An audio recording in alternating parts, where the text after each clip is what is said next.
ETF index mutual funds నేర్చుకుని stock మార్కెట్లో రాణించాలనుకుంటున్నారా? వెంటనే ఈ నెంబర్కి కాల్ చేయండి. నమస్తే, వెల్కమ్ టు సుమన్ టీవీ. నేను పద్మిని. ప్రస్తుతంతో పాటు ప్రముఖ ఆధ్యాత్మికవేత్త, వాస్తు జ్యోతిష పండితులు, లలిత ఉపాసకులు, వాస్తు జ్యోతిష శిక్షణ నిపుణులు బ్రహ్మశ్రీ నానాజీ పట్నాయక్ గారు మనతో పాటు ఉన్నారు. మాట్లాడదాం సార్. నమస్తే సార్. శ్రీమాత్రే నమః. సార్, ముందుగా మీకు మహాశివరాత్రి శుభాకాంక్షలు సార్. మీకు మన సుమన్ ఛానల్ ప్రేక్షకులందరికీ కూడా మహాశివరాత్రి శుభాకాంక్షలు. ఆ శివానుగ్రహం పరిపూర్ణంగా కలగాలని మనస్ఫూర్తి కోరుకుంటున్నాను. Thank you so very much sir. మాఘ ఆదివారాలు చేసినటువంటి, అంటే ఈ మాఘమాసం మనల్ని కరుణించినటువంటి విధానం అమోఘం. ప్రతి ఆదివారం చాలా చాలా విశేషంగా వచ్చింది. అవునండి. ఇక ఆఖరి ఆదివారం శివరాత్రితో ముగుస్తోంది. ఏం అద్భుతం సార్. అదే కదా. కదా సార్. ఈ మరి శివరాత్రికి నేను కామాఖ్యలో కూడా ఉంటాను. కామాఖ్యలో ఉండబోతున్నారు. ఆ తల్లిని మరీ మరీ అడిగినట్లుగా చెప్పండి, మన ప్రేక్షకుల తరపున, నా తరపున. ఆవిడ అడిగితే కూడా మీకు చెప్తా. ఆవిడ అడుగుతారా? సామాన్యులం సార్ మేము, అల్పులము. అంటే రోజు అమ్మవారు ఆరాధన చేస్తారుగా, మీరు కూడా అందుకని అడుగుతుంది. అడుగుతున్నాము. చూడండి సార్, అడుగుతుందో లేదో అమ్మవారు మరి. తప్పకుండా. సరే, అయ్యగారి గురించి మాట్లాడాలనుకుంటే ముందు అమ్మవారి గురించే మాట్లాడాలి. శక్త్యాయుక్తో యది భవతి అన్నట్టుగా, శక్తి లేనిదా అతను కదలలేడని చెప్పారు ఆదిశంకరాచార్యులు వారు. శక్తి అవసరం. అద్భుతం సార్. మరి మహాశివరాత్రి స్వామివారు లింగ రూపంలో భూమి మీద అవతరించినటువంటి రోజు అందరికీ తెలిసినటువంటి విషయమే కాబట్టి శివానుగ్రహం చాలా త్వరితగతిన పొందొచ్చు అని అంటూ ఉంటారు. మరి ఇంట్లో ఎలా ఈ శివరాత్రికి అసలు విధి విధానాలు ఏమిటి, ఏం పాటించాల్సి ఉంటుంది? కామాఖ్యలో మీరేం చేయబోతున్నారు ఈ శివరాత్రికి? ఇవన్నీ ఒకసారి చెప్పండి. తప్పకుండా అండి. మనకి 17, 18, 19 తేదీల్లో 17వ తేదీ ఏమో గణపతి మరియు లలిత హోమము, 18వ తేదీ నవగ్రహ హోమము, 19వ తేదీ చండీ హోమం చేయబోతున్నాం. ఎవరైనా జాయిన్ అవ్వాలనుకుంటే కింది ఇచ్చిన నెంబర్లకి కాంటాక్ట్ అయితే కానీ తెలుస్తుంది. అయితే మీ ఆధ్వర్యంలో మీరు మా ఆధ్వర్యంలో నేను ఉంటానండి అక్కడ. అయితే నేను 13వ తేదీయే వెళ్ళిపోతున్నా. 3 రోజుల ముందే వెళ్తున్నా. ఒక ప్రశ్న సార్, ఎప్పుడు ఇటువంటి హోమాలు మీరు చేయించేవారు కాదు కదా? చేయించేవాళ్ళని కాదు. మరి ఏమిటిది?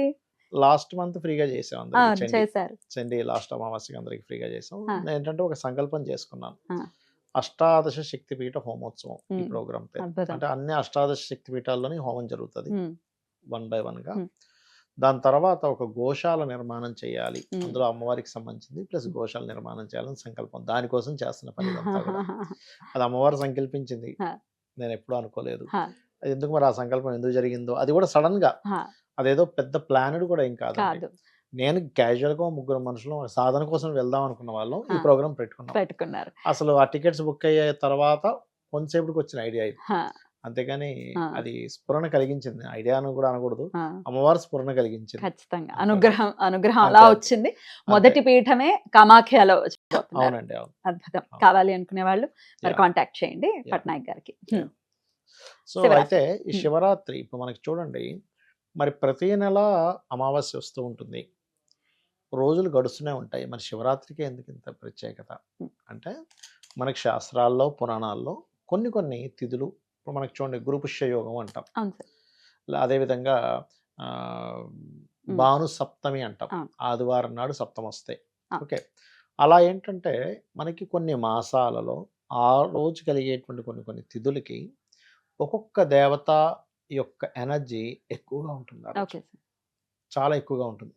అలా అయితే మనకు ఆఫర్స్ అంటారు చూసారు, ఆఫర్స్ పెట్టినట్టుగా భగవంతుడు కూడా ఏం చేస్తాడంటే, అయ్యో వీళ్ళందరూ రకరకాల పాపాలు రకరకాల ఇవి పెరిగిపోతూ ఉంటాయి, మనం అప్పుడప్పుడు కొన్ని అలా వదులుతూ ఉండాలి.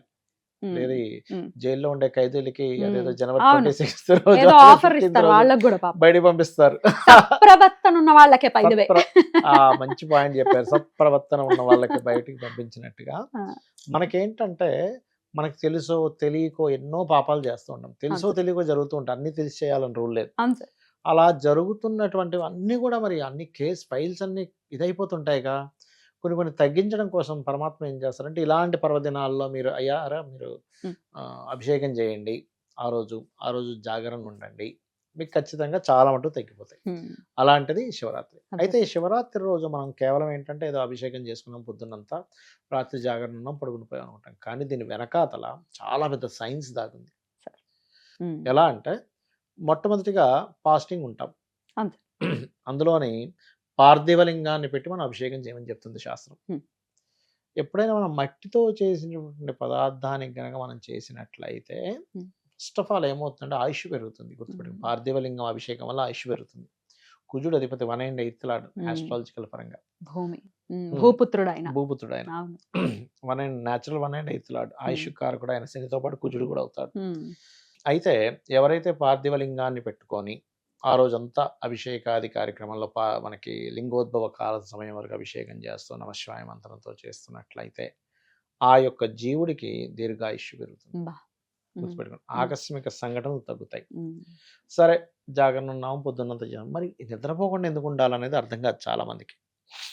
ఎవరైతే జాగరణ చేస్తారో వాళ్ళకి ప్రాణాంతకమైన రోగాలు తగ్గుతాయండి. బా. ఎందుకు ఎలాగా అంటే ఇప్పుడు ఇవాళ రేపు మనకు చూడండి కొత్తగా వచ్చింది ఏంటి అంటే, కొత్తగా కాదు చాలా కాలంగా ఉంది, ఫాస్టింగ్. అంటే మనకి ఇప్పుడు తింటే 16 hours fasting. Intermittent fasting. Intermittent fastings ఎందుకు ఉమ్, చేస్తున్నాము? ఉమ్, లోపల ఉండేటువంటి ఇమ్యూనిటీ తను రిపేర్ చేసుకుంటుంది బాడీని గ్యాప్ ఇచ్చినప్పుడు. కొంత గ్యాప్ మన ఇవ్వాలిగా ఈ మెషిన్ ఇవ్వాలిగా మనకి. అందుకే ఏకాదశులు ఉన్నాయి, అందుకే మనకి. దాని తర్వాత ఇప్పుడు నువ్వులు బహుమతి పొందాడు ఒక ఆయన.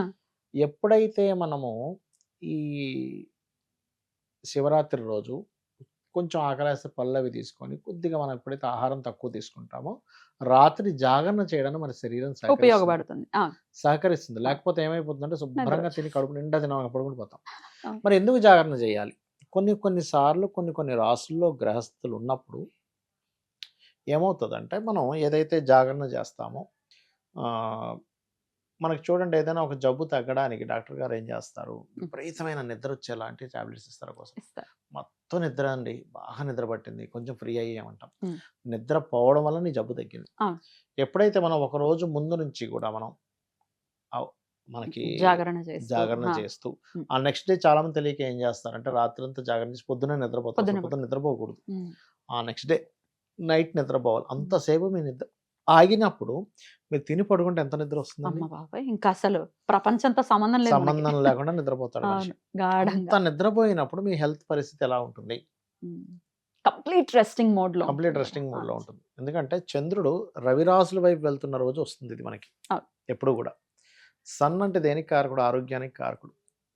అంటే మన మైండ్, మన సోలు ఆరోగ్యాన్ని రిపేర్ చేసుకునే లోపల సెల్స్ ఎవ్రీథింగ్ ఆరోగ్యాన్ని రిపేర్ చేసుకునే దాంట్లో కాంబినేషన్స్లో గ్రహస్థితులు ఉన్నప్పుడు మనమే శివరాత్రి చేసుకుంటున్నాం. దీంతో పాటు శివనామస్మరణ పంచాక్షరి. పంచాక్షరి అంటే ఏంటి? పంచభూతాలు. నామ శివాయ అంటే అందులో పంచభూతాలకు సంబంధం ఉంటుంది. భూమి, అగ్ని, ఆకాశము, వాయువు, జలము. పంచభూతాలతోనే ఇదంతా తయారైంది కాబట్టి, శరీరం తయారైంది కాబట్టి మనకు మోక్షం లభించడానికి, శివానుగ్రహం కలగడానికి. ఎందుకంటే శివానుగ్రహం కలిగితేనే ఏదైనా జరుగుతుందనడానికి మనకి రామాయణ మహాభారతాలు చాలాసార్లు ఉంటాయి అలాంటి ఘట్టాలు. ఆ యొక్క అర్జునుడు అభిమన్యుని చంపేసిన తర్వాత శబదం పూంతాడు, నేను రేపు సాయంత్రం కల్లా వాడి తల కనుక తీయకపోతే గాంధీవంతో సహా అగ్ని ప్రవేశం చేస్తానని. కృష్ణుడికి భయం వేస్తుంది, ఏమిట్రా వీడేంటి ఇలాంటి పని చేశాడు అర్జునుడు అని. అప్పుడు అడుగుతాడు, నువ్వు ఏ ధైర్యంతో చేసావు? నువ్వు ఉన్నావు కదా బాబా, నువ్వు ఉన్నావు అనే ధైర్యంతో. అర్జునుడు శుభ్రంగా నిద్రపోతాడు కానీ కృష్ణుడు నిద్ర పట్టదు. ఏమో ఇలా కాదని వెళ్ళి పద అని చెప్పి తీసుకొని వెళ్ళి శివుడి దగ్గర తీసుకెళ్ళి పాశుపతాస్త్రాన్ని ఎలాగ వాడాలనేది ఇప్పిస్తాడు. ఇప్పించిన తర్వాత నిద్రలోంచి లేస్తాడు అర్జునుడు. అంటే అతని సూక్ష్మ శరీరాన్ని తీసుకొని వెళ్ళాడు. అంటే ఇక్కడ అర్థం ఏమిటి? శివానుగ్రహం ఖచ్చితంగా ఉండాలి మనకి. సృష్టి స్థితి లయ ఎండ్ అవ్వాలి కదండి, ఏదైనా సరే కంప్లీట్ అవ్వాలి కదా, కంప్లీట్నెస్ అనేటువంటిది. కాబట్టి ఒక్కరోజు సంవత్సరం మొత్తంలో ఒక్కరోజు మనం రకరకాల కారణాల జత కోసం నిద్రపోము, ఒక్కోసారి తినము. కానీ ఈ పర్వదినం రోజు ఎప్పుడైతే మనం ఇచ్చేస్తామో జన్మకు ఒక శివరాత్రి అంటాం. అంటే మన జన్మని సార్థకత చేసుకోవడానికి ఉండేటువంటి రాత్రి అని అర్థం. మనం గట్టిగా సంకల్పం చేసుకుని, ఎస్ నేను ఈరోజు అభిషేకం మొత్తం శివుడు దీంట్లోనే ఉంటాను, ఎస్ నేను ఈరోజు ఎట్టి పరిస్థితుల్లో జాగరణ ఉంటానని గట్టి సంకల్పం చేసుకోవాలి. ఎందుకు గట్టి సంకల్పం చేసుకోవాలని చెప్తున్నానంటే, గట్టి సంకల్పం చేసుకోకపోతే మనం చెయ్యం. సర్లే చూద్దాం ఏమైపోతుంది. ఇప్పుడు సరే నేను నిద్రపోలేదు, నేను జాగరణ లేదు, పడుకున్నాను, నాకేం కొత్తగా పోయిందేముంది, జాగరణ ఉన్నాడు వచ్చేదేముంది అనిపిస్తుంది. నీ బాహ్యంగా కనబడకపోవచ్చు. కానీ ఎవరైనా సరే నేను ఒక ఎక్స్పీరియన్స్ చెప్తాను. ఎవరైతే పొద్దునంతా శివుని యొక్క దీంట్లో ఉండి రాత్రి జాగరణ కూడా శివుని యొక్క నామస్మరణ చేస్తే సరిగ్గా లింగోద్భవ కాలం సమయం తర్వాత వాళ్ళకు ఒక అనుభూతి కలుగుతుంది, ఒక స్మెల్ వస్తుంది. అంటే శివుడు వచ్చి వెళ్ళాడనే ఒక సువాసన కలుగుతుంది. ఒక తెలియని ఒక అనుభూతి కలుగుతుంది ప్రతి ఒక్కరికి. అది ఎప్పుడు భక్తి మార్గంలో complete గా భక్తి, శివుడి మీద భక్తితో ఆ అలా పారవస్యంతో ఉండాలి. ఉంటే ఆ శివుడు అబ్బా మెచ్చుకొని ఆయన వచ్చి వెళ్ళిన ప్రెజెన్స్ మనకు కనబడుతుందండి. అది చాలా మంది చూస్తే అలా అవ్వడం. అద్భుతం. కాబట్టి మీరు అది ఎక్స్పీరియన్స్ చేయడం కోసమైనా ఒక్కసారైనా ఉండండి. ఒక్కసారైనా చేద్దాం. బోలాశంకరుడు అంటారు. ఆ, కాబట్టి ఆ. శివానుగ్రహం కనుకుంటే అన్ని ఉన్నట్టే. అన్నీ ఉన్నట్టే. ఉన్నట్టే. పొందుదాం ప్రత్యేకంగా. ఇట్లా ఇంట్లో చేయలేని పక్షంలో ఆలయాల్లో గడిపినా కూడా అంటే అక్కడ పురోహితులు చేస్తూ ఉంటే అది వినటం కూడా అవును చేయొచ్చు కదా సార్. చేయొచ్చు. ఇప్పుడు అద్భుతం. లింగాభిషేకాలు ఖచ్చితంగా జరుగుతూనే ఉంటాయి చేయొచ్చు. నిషేధి కాలంలో. అందులో పర్టికులర్ గా ఎవరికైనా అల్పాయుష్ ఉమ్. అంటే కొంత గండాలు ఉన్నప్పుడు చంద్రశేఖర అష్టకం చేసుకోవాలి. ఉమ్. ఇంకా చక్కగా పనిచేస్తుంది. అలా పని చేయాలి. ఈశ్వరానుగ్రహం మనందరి పట్ల పరిపూర్ణంగా ఉండాలని మనస్ఫూర్తిగా కోరుకుంటూ మరొక్కసారి మీకు మహాశివరాత్రి శుభాకాంక్షలు సార్. నమస్తే. శ్రీమాత్రే నమః.